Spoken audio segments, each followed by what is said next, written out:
In today's video, we'll examine 3 cases that were cold for decades but were solved this year. But before that, we want to bring you a word from our friends and the sponsors of this video, Magellan TV. The other day, I wanted to watch something that was fun but had a little edge to it. I started watching the series US Bounty Hunters on Magellan TV, and by the end of the first episode, I was addicted.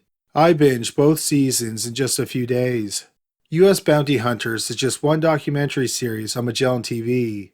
They have a ton of other true crime and mystery documentaries and series. Magellan TV also has a great collection of documentaries about the darkest times in history and some of the most evil people who ever lived. I highly recommend watching a 4K documentary on Magellan TV. They are breathtaking to watch, and the content is extremely interesting. Magellan TV can be watched anywhere, at any time, on your TV, laptop, or mobile device. It works with Amazon Fire TV, Apple TV, iOS, Google Play, and Roku, and you can even cast from your phone to your TV. Magellan TV has a special offer for criminally listed viewers. Just go to try.magellantv.com/criminally-listed and you'll get a month for free.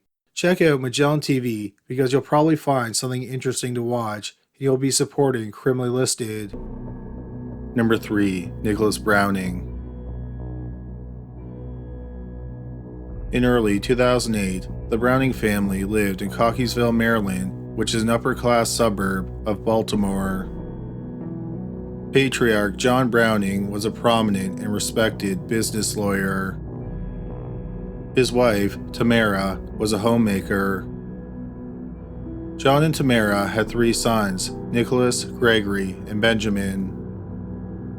They were all considered good boys, and they were well liked at their schools and in their neighborhood. All 3 boys were active in organized sports, and John and Tamara were at many other sporting events, cheering them on. Nicholas, who was 15, spent the night of February 1st, 2008, at a friend's home. The next day, at around 5 p.m., his friend drove him home. A few minutes later, Nicholas came back outside and told his friend that his father was dead. Nicholas called 911 and he told the dispatcher that he thought that his father had died of a heart attack. When the first responders got inside the house, they were shocked by what they found. 45-year-old John Browning was dead on the couch on the main floor. It was clear he had not died from a heart attack. His body was covered in blood. The police searched the rest of the home. They found the dead bodies of 44-year-old Tamara, 13-year-old Gregory, and 11-year-old Benjamin. They had all been shot to death in their beds. The police determined that the family had been killed with a 9mm handgun. The house had been ransacked, but nothing appeared to be stolen. The police decided to interview the only surviving member of the Browning family, Nicholas. Nicholas was just a week shy of his 16th birthday. At first, Nicholas denied knowing anything about the murders. The investigators noted that Nicholas didn't seem upset or even seem to care that his entire family had been murdered. The police became even more suspicious of Nicholas when a key to the family's gun safe was found under his mattress. A 9mm handgun was missing from the safe. After several hours of questioning, Nicholas admitted to shooting his family. Why Nicholas killed his family is highly debated. Nicholas claimed that his father was an alcoholic who physically and emotionally abused him for years. He said that his mother was nothing more than an enabler who allowed the abuse to continue. But if that was the case, then why did he kill his brothers? Nicholas said that he killed them because he thought it would make the scenario of a robbery gone wrong more plausible. The district attorney contended that Nicholas killed his family in cold blood for the inheritance money. When Nicholas was being interviewed by the detectives, he talked about his parents' wealth. He also said that his parents were good to him, albeit a little strict. During the interrogation, Nicholas did not say he was abused, and he only talked about it afterward. Also, even if his parents did abuse him, that did not give him a reason to kill his 13-year-old and 11-year-old brothers. In October 2008, 16-year-old Nicholas Browning pleaded guilty to 4 counts of first-degree murder. In January 2009, he was given 4 life sentences. 2 of the sentences are to run concurrently, and 2 are to be served consecutively. With good behavior, Nicholas may only have to spend 23 years in prison. Nicholas Browning is currently serving his sentence at the North Branch Correctional Institution in Cumberland, Maryland. If nothing changes with his sentence, the earliest he can be released is 2031. He'll be 49 years old. Number 2. Joshua Jenkins. George and Eileen Jenkins adopted their son, Joshua, in 1980 when he was a baby. They lived in Los Angeles, California. From the age of 5, Joshua was enrolled in special classes because he had learning disabilities. He had dyslexia, and he had also been diagnosed with ADHD.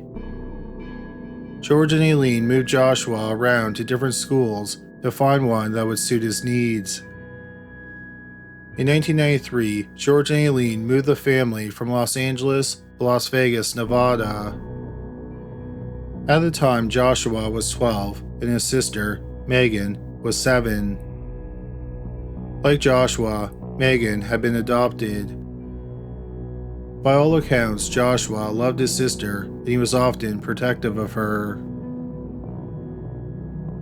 When Joshua was in the 8th grade, a school psychologist thought that his problems were much more severe than learning disabilities. The psychologist noted that Joshua spent much of his time alone. He also exhibited some bizarre behavior. For example, he would carry on conversations with aliens. Joshua said that one time he was watching TV and needles flew out of the TV and went into his arm. The psychologist thought that Joshua was showing symptoms of schizophrenia. George and Eileen decided to get a second opinion. The second doctor prescribed Joshua medication for ADHD. Unfortunately, the medication might have had an adverse effect if Joshua did have schizophrenia. As Joshua got older, his mental issues got worse. He became more volatile and violent. When Joshua was 14, he broke his father's arm with a baseball bat. Both George and Eileen told people that they were afraid of Joshua and they were worried about what he might be capable of doing.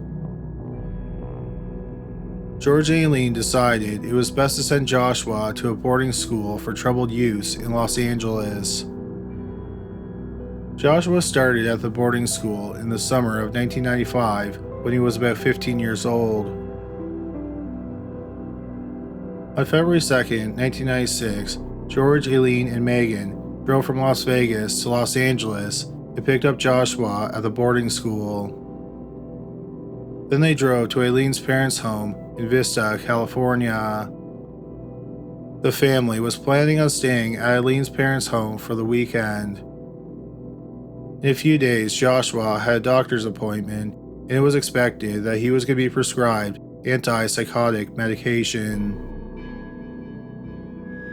At about 4 p.m. on the day after they arrived, the fire department was called to the home. The firefighters discovered that the fire had been started in the master bedroom. Inside the bedroom were 5 dead bodies. They were 50-year-old George Jenkins, his 48-year-old wife, Eileen, and their 10-year-old daughter, Megan. The other 2 bodies were Eileen's parents, 7-year-old Bill Grossman and 74-year-old Ellen Grossman. They had all died violent deaths before the fire was started. The next morning, the mass murder was front-page news in the area. The article about the murders contained a photograph of Joshua, along with the car that he was most likely driving, which was his parents' Mercedes-Benz. A clerk at a convenience store in Vista saw the article. That same morning, Joshua came into his store. The clerk called the police, and Joshua was arrested a few blocks from the store. Once in custody, 15-year-old Joshua gave a full confession. He said that he found a claw hammer among his grandfather's tools. He grabbed the hammer and he went to the room where his parents were sleeping. But he did not do anything. Instead, he went into the living room. At around midnight, Joshua heard his father heading to the washroom. Joshua surprised him in the washroom and struck him 18 times on the head with a hammer. The sounds of the attack woke up 48-year-old Eileen. There was a phone in the kitchen, but standing between her and the phone was her son, Joshua. Eileen made a dash for the kitchen, but Joshua jumped on her back and struck her a dozen times in the head with a hammer. 74-year-old Ellen Grossman heard her daughter being attacked, and this drew her out of her bedroom. Joshua struck her 14 times with a hammer. Joshua then moved on to his 78-year-old grandfather, William, who was getting out of bed. Joshua struck him 17 times in the head and the neck. At this point, none of his family members had died. Joshua went to the kitchen and got a knife. He went back to his father and slit his throat. He then stabbed him multiple times. He then went on to stab his 3 other family members multiple times. 10-year-old Megan awoke sometime during the murders. Joshua told her to lie down and cover her head with a pillow. After Joshua had finished killing his parents and grandparents, he moved all their bodies into his grandparents' bedroom.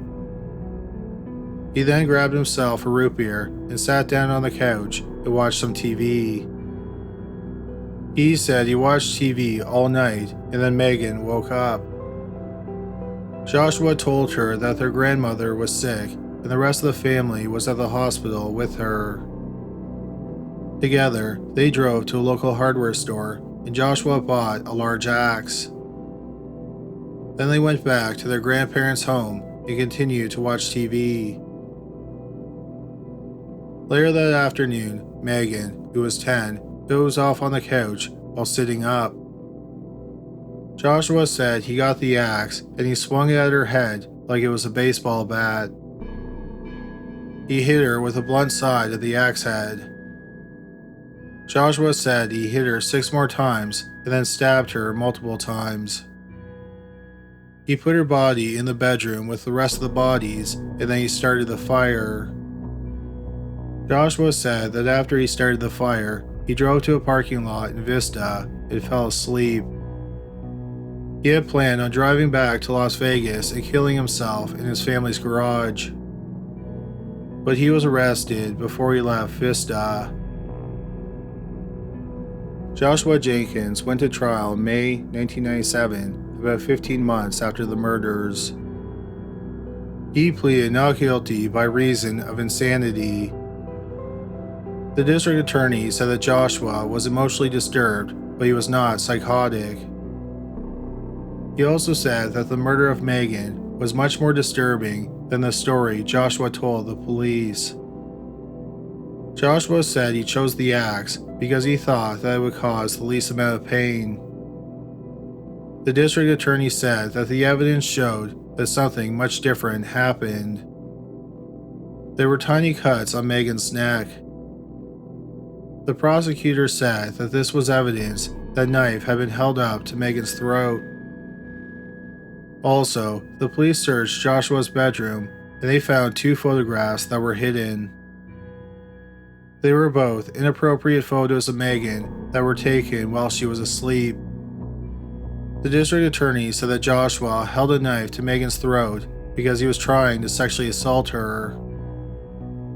But something went wrong, and instead of hitting her with the axe, Joshua threw her against the corner of the fireplace several times and stabbed her 9 times. Joshua's trial lasted for 5 weeks. The jury found Joshua Jenkins sane when he committed all the murders except for his father's murder, who was the first person he killed during his rampage. The jury was deadlocked when it came to deciding if he was sane or not during that murder. In June 1996, Joshua, who was 15 at the time of the murders, was given 112 years of prison without the chance of parole. However, on Joshua's public prison record, it said the earliest he could have applied for parole was February 2020. The records indicate he chose to waive his right to a parole hearing for a year. He'll apparently have his next hearing in July 2021. At the time of this video, Joshua Jenkins is 40 years old, and he's incarcerated at the Mule Creek State Prison in Ione, California. Number 1. William Lembcke. At the end of 2000, William Lembcke was 16 years old. He lived with his family in a wooded area in Stevens County, Washington. Their home was about 60 miles from Spokane. William's 49-year-old father, Robert, was a logger. His mother, 43-year-old Diana, had multiple sclerosis, and she did not leave the house often. William had an older sister, Jolene, who was 18, and a younger brother, 13-year-old Wesley. William was a bright kid, and he got good grades in school. But he was also a troublemaker. For example, he got in trouble for hacking into one of his teacher's computers. In the autumn of 2000, William spent 2 months in a juvenile detention center. He had broken into a neighbor's home and stole some coins and a silver bar. Around Christmas 2000, no one saw or heard from the family except for 16-year-old William. William told people who called and stopped in at the house that the rest of his family had gone to California to visit a sick uncle. But several people thought his story was odd. Notably, all their vehicles were still in the driveway. Also, people who stopped by the house noticed that their purses and wallets were still there. On December 29, 2000, a family member got in contact with the police and asked them to do a welfare check. Officers went to the family's home. They noticed that there were several blood splatters throughout the house. The officers confronted William and demanded to know what happened to his family. William started shaking and crying. He confessed they killed his family and dumped their bodies 2 miles away in a ditch. William was brought to the police station and he told the detectives what happened. He said that on the night of December 23rd, he got into an argument with his 49-year-old father, Robert. William said that his father got angry at him for not getting firewood and he threatened to kick him out of the house. When Robert got into the shower that night, William picked up 2 rifles. After Robert showered, he was in the hallway of his house. William walked up behind his father and aimed his rifle less than a few inches from the back of his head.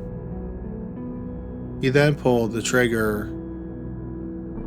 William shot his father twice more with the rifle.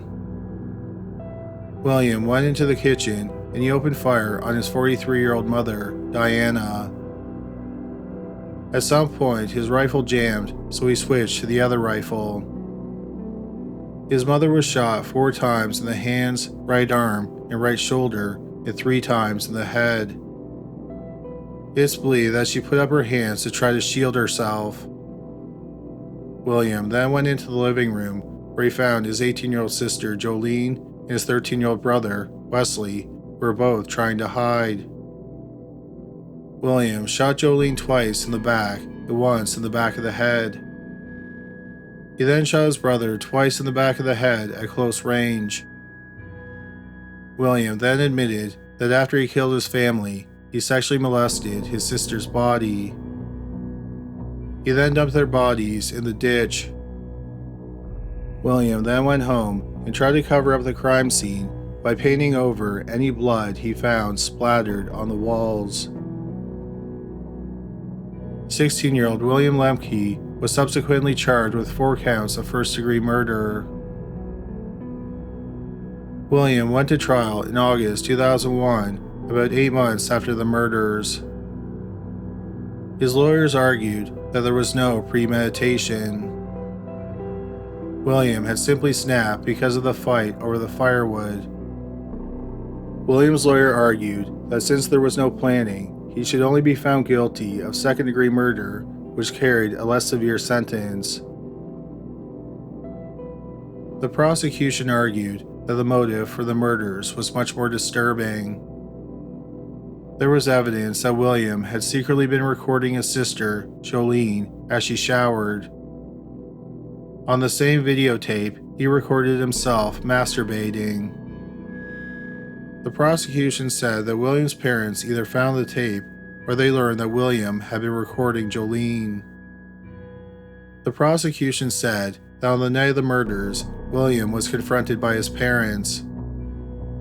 They may have even threatened to send him away. In response, William wiped out his family.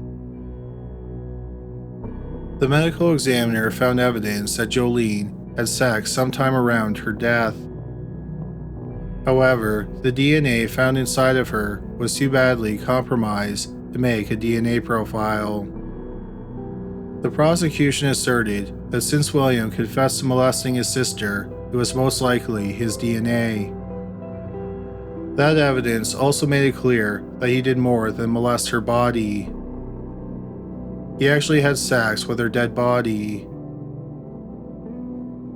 William's trial lasted for a week. The jury deliberated for an hour and a half.